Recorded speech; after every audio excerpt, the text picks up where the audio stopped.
Hi, this is Kyle with McGraw-Hill, and in this video I'm going to be giving you a brief overview of LearnSmart and Smartbook.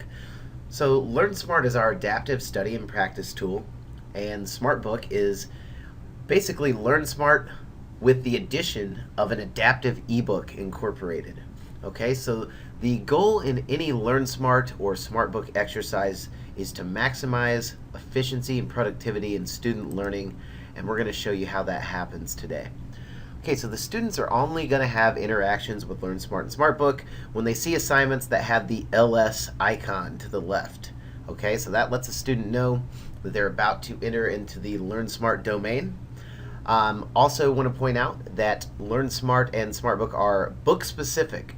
So they're book specific and they're also chapter specific. So whichever textbook is incorporated into the course is going to directly correlate to the chapters in the LearnSmart and Smartbook modules. So let's go ahead and click on this. Since I'm in instructor mode, it's going to take me to student activity. I have to click on preview to view this as a student. If your students click on the assignment, it'll open right up. Okay, so this is going to take me into the LearnSmart environment. This is actually the old LearnSmart environment, and this will probably be going away very soon in lieu of the new LearnSmart environment.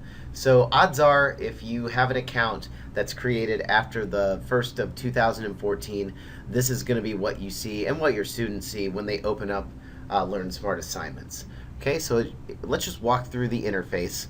At the bottom, we've got each of the chapters that correlate with the book that we're using for this class. Okay, and if we hover over, it's going to give us due dates, so the student will know when they're expected to complete each of the chapters. But I'll click on Chapter 1. It's going to load up Chapter 1, let me know what I'm going to be covering in this assignment. It's also going to give me information on the right-hand side. So it gives me my assignment progress, and it also tells me how much time has passed until the due date. So it looks like I've got until November 2014 in this demo, so not a lot of time's passed. I'm doing well with my time allotment. Now, one thing that I want to point out before we go into the program is this assignment progress, that's going to be the percentage that your student has completed, and that's ultimately how your students are assessed. So LearnSmart is a safe learning environment for students to practice and learn. It's a really unique study tool, but we're not going to ding the student if they provide incorrect answers.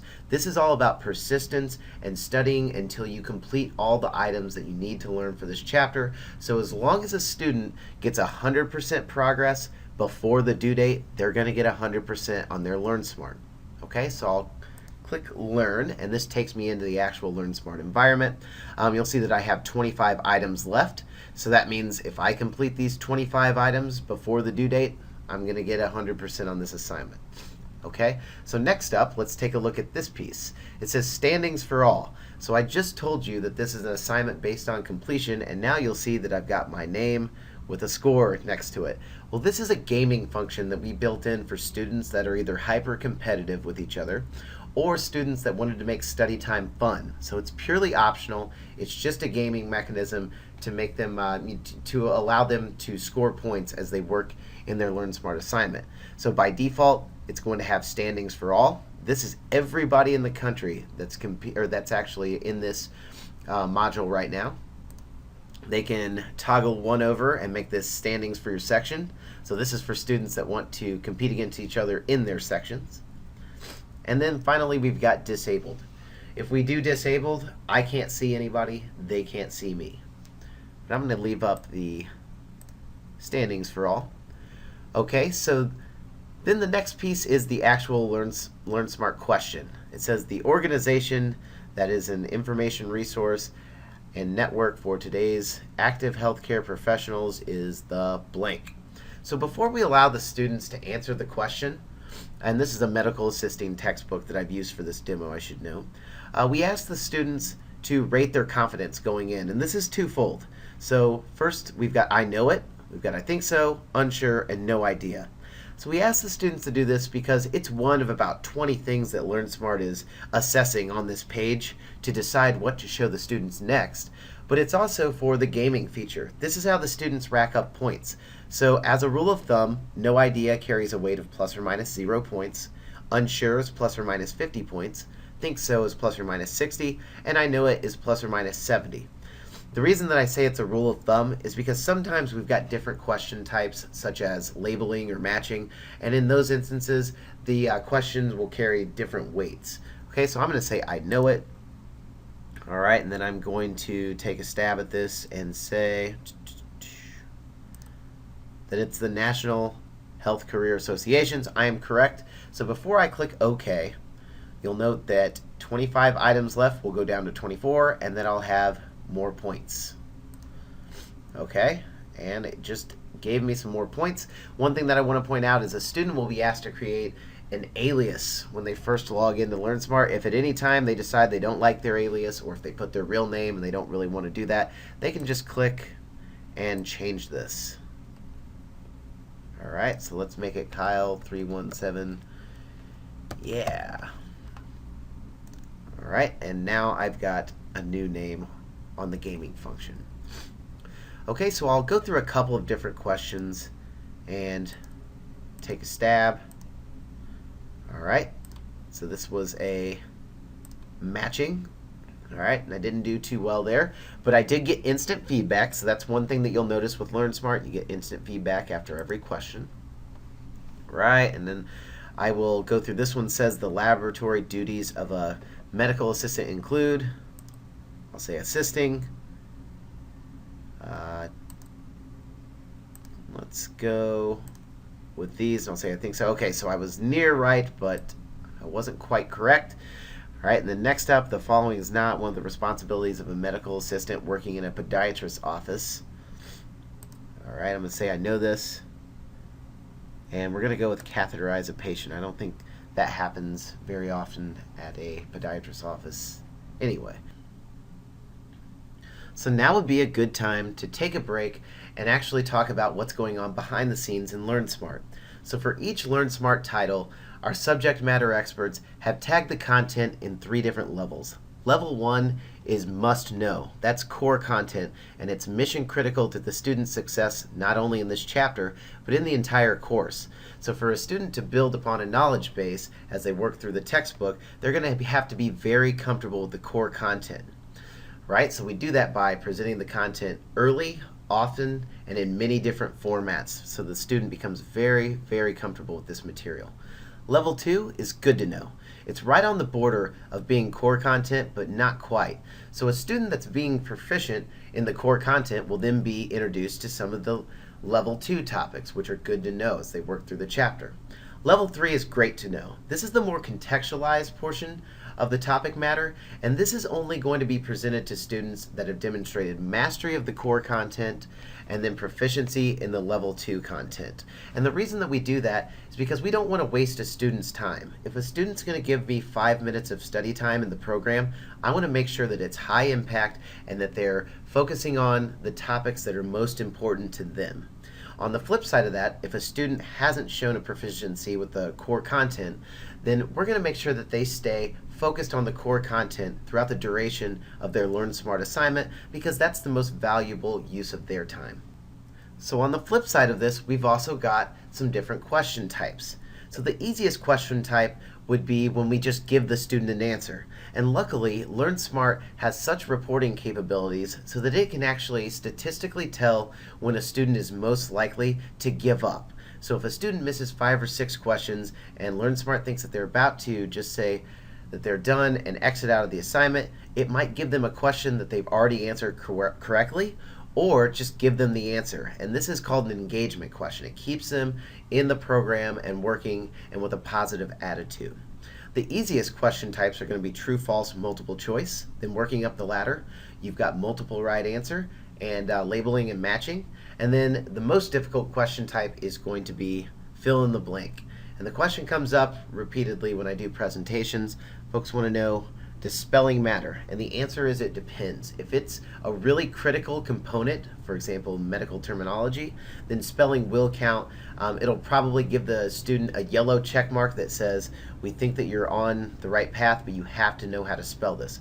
Whereas if it were accounting and you misspelled ledger, it would probably give you a yellow check mark, but then remove that from your items left. Okay, so I've described how we tag all of the content, how the questions are generated, and how they interact with the students, I want to point out that this 23 items left component up here, it's not a static deck. It's a fluid and living deck, and that's what allows the program to adapt. Because as stated earlier, if one student's ready for some of the harder topics of the chapter, why waste their time? Let's use this 23 items left to introduce some of the harder components in the chapter. Whereas if a student's struggling, then we're going to make sure that these 23 items all focus on level 1 and 2, mainly the core content.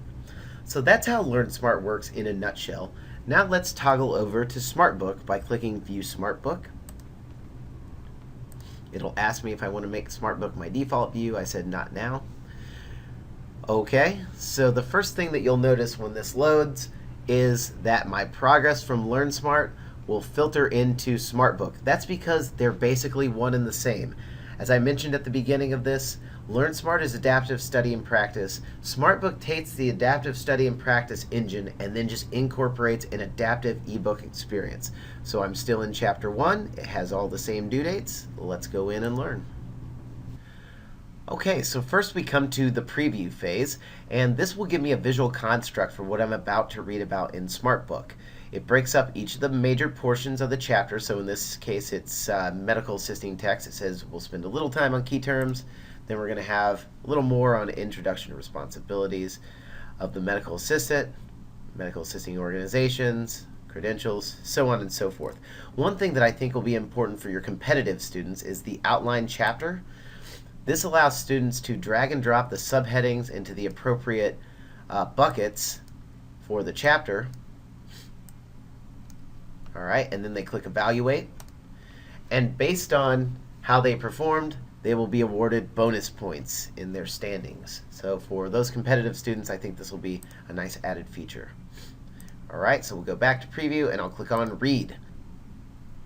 Okay, so I prefer the one-page view, and I'm going to use that to show you Smartbook. And when I scroll down to the actual text in the chapter, you'll see that some of the areas are grayed out, some have black and white font, and some are highlighted. The highlighted areas are the pieces of the chapter that are most important to the student at this time. So a student will be asked LearnSmart questions based on the areas that are highlighted. So that means the student should focus on those areas right now. The black and white areas are right on the fringe of importance to the highlighted pieces, but not necessarily mission critical. So if a student's going to skim through and read the chapter, right now they're going to want to focus on their highlighted portions. All right, so a student can navigate by using the blue arrows, and this will go page to page. Or if they hover on the right-hand side, they can click on these yellow arrows, rather, which will take them to the next portion of highlighted text. All right, so if I keep clicking through, it's going to show me all the highlighted text. And if a student for some reason doesn't like the text is grayed out, they can always click on it and it will turn black and white, but the highlights stay intact. If they want to turn the gray back on, they just double click. All right, so I've been reading through the book and I've seen a lot of highlighted text, and as I've been doing so, the number of questions that I'm going to have to answer in LearnSmart has grown to 20. So this is something that's always going to change when the student sees new material. They can either answer the questions by clicking on the brain or by clicking Practice. They take you to the same area. So I'll click Practice. All right, and this takes me to a very familiar setting. This is LearnSmart. So I was guided through Smartbook with the highlights as to what LearnSmart was going to ask me about. Now I'm ready to take some LearnSmart questions. Okay, so which of the following organizations does not guide the profession of medical assisting? And I'll just take a guess. All right, there we go. So now I click OK, and it removes that from my items that I need to learn. I now have 19 left. And here's one additional piece that's built into Smartbook. Whereas in LearnSmart, you don't have this button. If I click Read About This, it will actually open up the portion of Smartbook that will help me answer this question. Because once again, this is study time, so I don't care if the student uses the book to get the answer. So which of the following works to raise standards of medical assistance to a more professional level? And it looks like if I read through this, it's going to be the AAMA. I select it, and I am correct. When I click OK, this will be removed from my items that I need to cover, and it takes me back into LearnSmart. One thing to note is Smartbook is intelligent enough to know that if a student used read about this to answer the question, that they're going to need to answer that later on without help. So it'll make sure that the student is presented that later on and that they demonstrate mastery. Okay, so at any time I can click read to go back into reading, or click the book. All right, and it still has a red brain. So the brain is typically going to be green. It's red when I've been reading for a long time and it's probably time for me to answer some LearnSmart questions, but it never forces the student out of the program because if they're really on a roll and they're soaking in the material, we want to leave them in the ebook and allow them to keep reading. All right, so I'm going to scroll back through. All right, I wanted to scroll back through a couple pages just to point out that some areas of the highlights are changing now that I've answered some questions correctly and incorrectly. But one thing to point out is if it's core material that was highlighted initially, it's probably going to keep a highlight, but it's going to turn green. And that just lets the student know that they've demonstrated a deep understanding of this topic for this section. But we want to let them know that it's still very important. But sometimes a student will go in, they'll knock some of the level 1 content out of the park, and your highlights are going to change when they come back in to read. And that's because as it adapts, different things will be important to the student at different times. Okay, so let me exit out and go to the main menu, and I just want to point out that the final piece that a student will sometimes see will be a recharge function, and the recharge will turn orange and appear in the middle, and the students will be asked a couple of questions from previous chapters, and it'll be a chance for the student to move topics that they've demonstrated mastery upon in earlier chapters into long-term memory. So when you see recharge, it's just a refresher for the students. All right, and just also keep in mind that your students have a wealth of reports. If they click on the reporting tab, they will be able to get all kinds of information about how they studied. So we have 6 student reports: topic scores, current learning status, missed questions. This is a great one because the students can actually go in, and if they've missed a bunch of questions, they'll be able to see which ones they missed and actually try them again. Oops, I clicked the wrong button. My apologies. Most challenging learning objectives, so this tells them which areas they probably need to focus on. Self-assessment tells them if they were aware when they were right or wrong. And then the tree of knowledge lets them know in a visual representation how their learning has progressed. And since I've only answered 2 questions, I don't really have much to show for, but when I get a full tree of knowledge, I'll have this beautiful tree with all these leaves and blossoms. Right, the students can also create practice quizzes. The practice quizzes will cover the core material for the chapter as well as the items they showed low confidence or that they missed a lot. All right, so I'm going to go back into Connect and show you one last thing as instructors. If we go to the Reports tab, this is very important. You've got LearnSmart reports. Okay, so in the instructor reporting, you're going to have a progress overview which lets you know your students' progress broken down by chapter. Student details will give you the time that your students are spending in each chapter as well as how they're progressing through the units. Module details let you know how your students are doing in each chapter and each subsection of the chapter. Practice quiz will allow you to see if your students are completing practice quizzes. Metacognitive skills has some interesting information about how your students are as learners. And then we've got these 2 reports, which I think are very important. Most challenging learning objectives, that's going to give you a snapshot of the areas in which your students have struggled with in the LearnSmart assignments so that you can teach accordingly. And then the next is missed questions. And I'm actually going to click sample reports and then show you what the missed questions report looks like. Okay, so since the LearnSmart/Smartbook assignments will be due before class, this is a great report to run in front of the class. You can pull this up and say, everyone, I'd like to thank you for doing your LearnSmart assignment last night or your Smartbook assignment, whichever you want to call it. And you can get great information. It takes so much guesswork, not only away from you, but away from the student as to what they're struggling with. You don't have to rely on the student to tell you, this is the area I'm not grasping, because the reporting material will tell you. This frequently missed questions will tell you the 10 most frequently missed questions that your students had as they worked through a particular chapter, and it shows you not only a description of the question, but it gives you the option to try it. So if you click Try Probe, it'll open up and you can work through it as a class. So talk about, changing the way that you're using your face-to-face time and maximizing the in-class time so that you don't have to reteach what they should have learned in the chapters, for the first half of your in-class time. You can spend that developing higher concepts and focusing on the need areas that your students have. All right, so that's Learn Smart and Smartbook. I wish you luck. I think this is a great tool, and if you incorporate it into the class, you're going to have a lot of luck, and I think your students are going to have a lot of success. Thanks.